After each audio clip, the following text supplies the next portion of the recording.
So what's up, Droy Riders? It's me again, Droy Ride.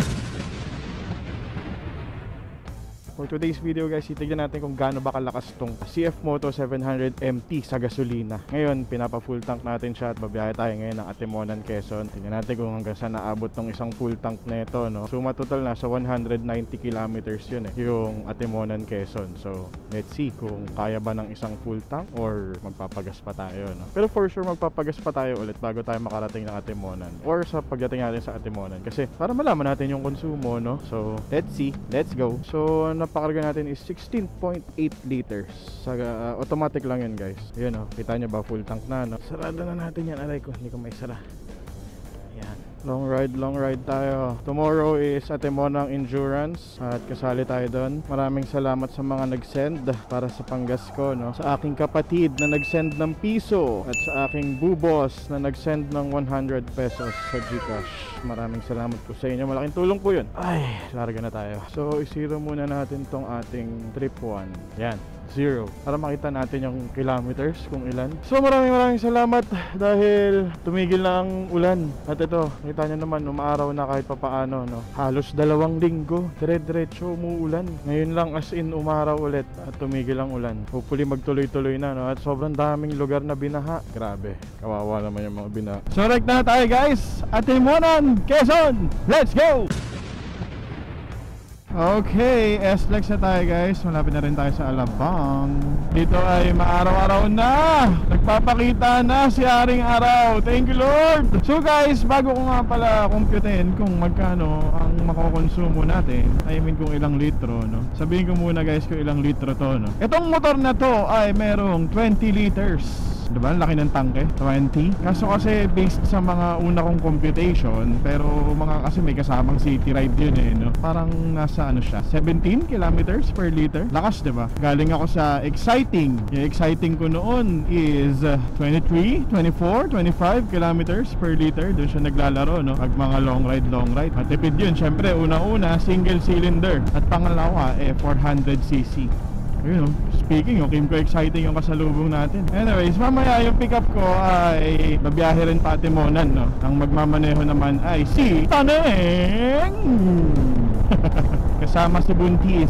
Ang nakalagay dito sa range nung aking gas is 368 kilometers. Pero hindi naman kasi accurate yan lagi, no? So yun na nga, daming ginagawa dito sa SLEX ngayon. Hindi, actually ang dami harang, hindi pa naman siya ginagawa. Si butas-butas, gawa nung ulan nga nung mga nakaraang araw.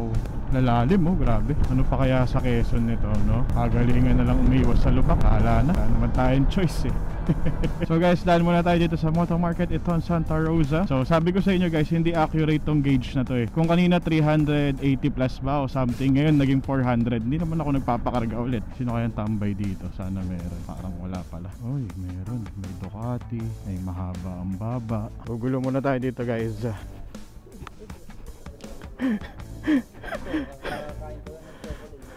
Bye. Tang Quezon. Okay guys, larga na tayo ulit. Patambay lang konti at nakapagkape. Thanks to Moto Market sa libreng kape. Kasi kung mag-i-Starbucks ako, yun yung Starbucks, oh. Mahal eh. Dito, libre lang. Okay, let's go.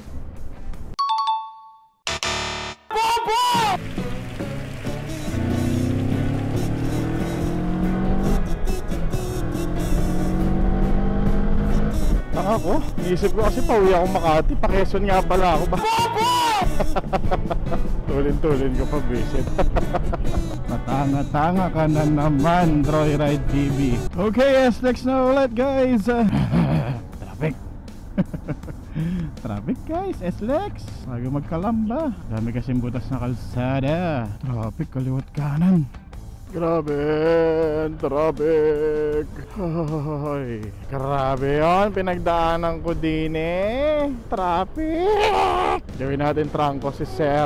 Siya may blinker, SLEX patrol. Pero dahan-dahan lang kasi may mga buha-buhangin. Tsaka yung mga nadurog na asfalto. Delikado. Naku sir, ayoko dyan. Ikaw na lang. Dito lang ako.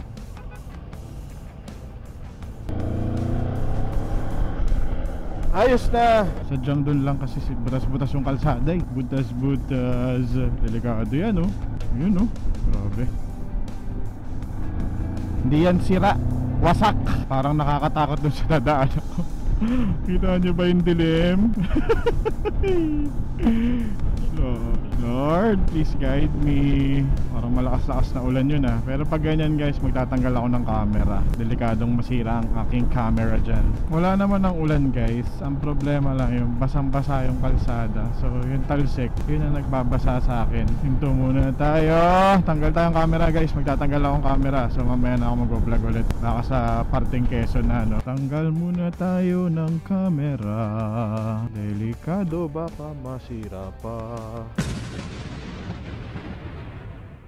Okay guys, back to vlogging tayo. Nabit ko na ulit yung camera ko. Wala na ulan dito eh. Doon lang kanina talaga sa Startol. Anyway, saan na ba ako? Lagpas na ako ng San Juan, Batangas guys. Ito na yung papasok ng ecotourism no, palabas ng Lucena. So parang parting to, hindi ako nagkakamali. Chaong or Sariaya. Anyways, let's go na. Dito ako lagi dumadaan kasi maganda yung kalsada dito eh. Mapa 4 wheels man o motor. So ang nabawas sa ating gas gauge ay 1 bar. Nakaka 130.5 kilometers na tayo mula dun sa pinagpagasan ko kanina no, sa may Petron, sa may C5. Well, chill ride lang naman tayo guys eh. Hindi naman tayo hataw talaga. Nilalasap ko lang ang sarap ng biyahe. 2 weeks ako walang ride pero long ride agad no. Tapos bukas endurance pa, sarap. Hindi ko alam kung dito rin yung daan bukas ng endurance galing Batangas City. Kasi merong checkpoint sa Batangas City, tapos diretso ng Ginyangan yata. Hindi ako sigurado. Mamaya aralin ko yung ruta. Okay guys, Lucena na ako. Pag nakapatay yung camera ko, ang dami nangyayari. May biglang tumatawid na pusa, tapos biglang may riles na bako-bako. Grabe. Dito na ang simula ng sira-sirang kalsada. Pag tapak mo ng Lucena hanggang Atimonan na yun. Yup. O, diba? Dugug. Hindi ko naman pwedeng itodo yung GR ko, no? Yung auxiliary light. Kasi masisilaw naman yung mga kasalubong. So, wala. Pagalingan na lang talaga. Palinawan na lang ng mata. Noon, kabisado ko yung mga butas ng kalsada dito. Kaso kasi pag ganyang kakatapos na ng bagyo, syempre dadagdagan yan. Ngayon, no? Bubuti na lang, adventure bike. Tayo ka na lang. Uy, tao. Gulat ako. Focus sa lubak eh. Butas. Okay guys, 2 bars na ang nabawas sa ating gas gauge at 158.8 kilometers. Guys, ito nga pala yung pagbilaw ng kalsada. Ayan yung munisipyo. Tapos ganito yung kalsada sa labas. Solid no? Okay guys, zigzag road na tayo ng Pagbilao side. Okay, Atimonan side naman na tayo ng Old Zigzag Road.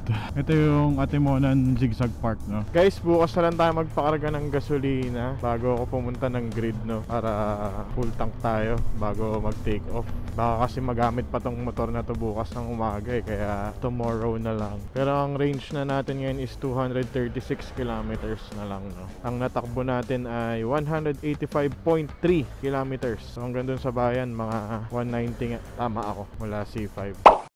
Love you, bye bye. Bye bye.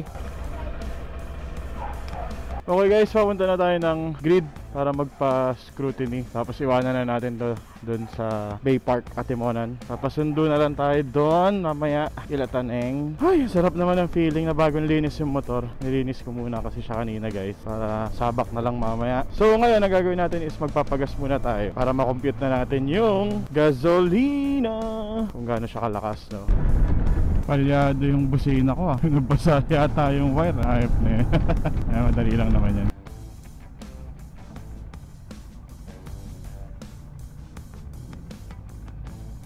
Okay, 2 bars lang naman ang nabawas na. Full tank boss? Pula? Okay na yun. Boss, magkano yung nakarga? 593? 59. Ilang liters yan? 10.24? Okay.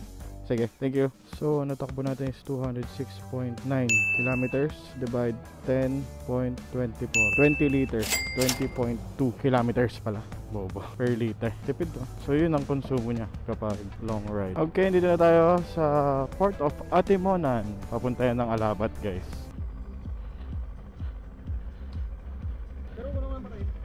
Ah, sige.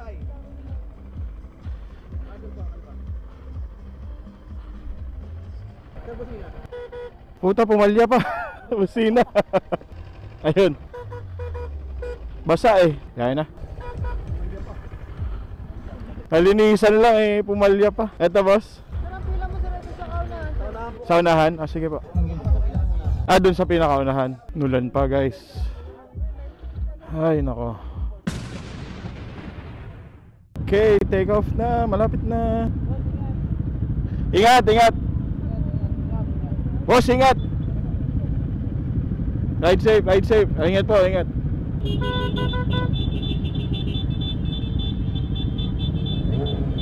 I can feel the heat. Lalarga na. Okay, lalarga na tayo. Ingatan mo ko at iingatan din kita. Lord, please guide us, all the participants. Sana po lahat po kami makauwi ng safe dahil yun ang tunay na finish line.